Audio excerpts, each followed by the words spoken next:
Don't think. Feel.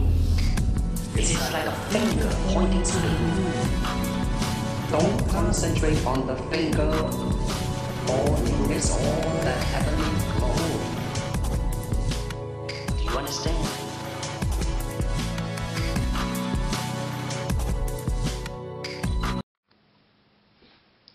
Yes, good day, good day, good day. Alright, I want to make a video response to my buddy Lokai. I think that's, can't remember how to pronounce that name, his YouTube name, Chuck. He made a video yesterday talking about the grading system and how it's redundant to have a grading system when learning foreign languages. Now, it's understandable why they would want to use something like that to try to measure where the student is and to see if the student is ready to move on and whatnot. But there are always alternatives to determine whether or not a student is ready to move on, and no matter what topic or subject it is.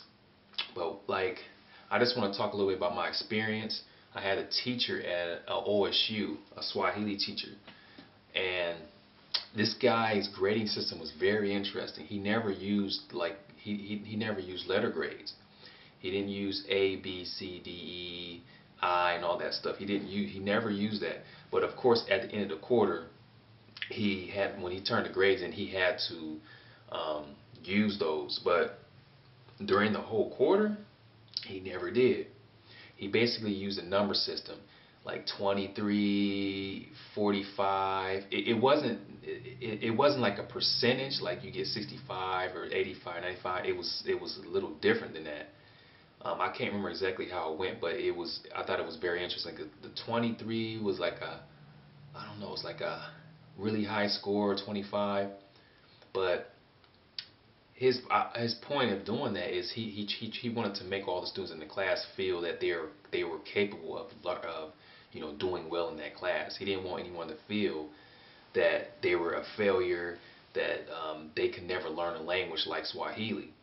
Everyone felt comfortable in the class, and if I remember, those classes were always big. They were always big, and I don't remember anybody dropping the class or anybody having that many problems, in the class.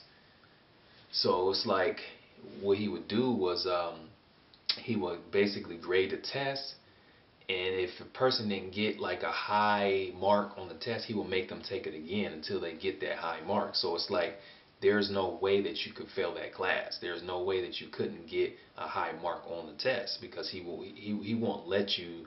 He just wouldn't let you keep your score low like that. He wouldn't do that. He always encouraged people. I can't remember. I think his name was Gusa. His last name was Gusa. I think he's from Tanzania. I can't remember, but he was a really good teacher. I like that. When you can make the student feel that they're capable, they can do it, that shows that like Chuck said in his video, it shows the teacher's skills. It's not always the student's fault. Now, of course, the student has to work hard, but it's the teacher's job to make sure that student does well also, So it's already bad that they force languages on people when they enter school. They say, well, you have to take this language, or else you won't be able to graduate. That's already bad enough. And then on top of bad teaching, bad instructors, that makes it worse. So I agree with Chuck. I don't think it's necessary to have a grading system when it comes to grade, just any subject.